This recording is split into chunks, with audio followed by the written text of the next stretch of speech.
You're 77 years old. How have you been adjusting to the threat from this virus? What have you been doing to keep yourself safe? Well, I've been following the recommendation of our governor, and I've been staying in place, not going out, not gathering at events. And the good news is that, thank God, at least what I've been told by the docs, that I have no underlying condition that would complicate my circumstance.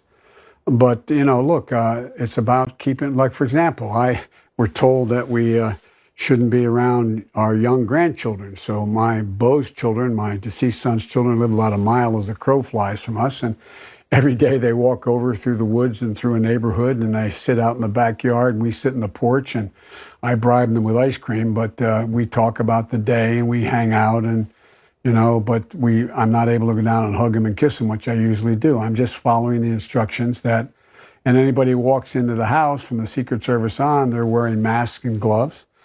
So we're just taking the precautions that we're told are the responsible things to do in terms of keeping our distance. Have you been tested for the coronavirus? No, I have not been tested for the coronavirus. I've had, thank God, no symptoms that I'm aware of. Doesn't mean that can't happen. But I have not been tested. I want to ask you about your presidential campaign and your rival, Senator Bernie Sanders. Sanders is ramping up for the next round of primaries, including in the state of New York. Given the I have not, though. I have not talked to any individual. Excuse me. You're supposed to cough into your elbow. I don't know, sir. I learned that actually covering your White House. Actually, that's true. But fortunately, I'm alone in my home. But that's okay. All right. I agree. You're right. You should it's kind of old school to do it with your hand. Do it into your elbow. You're supposed to do it.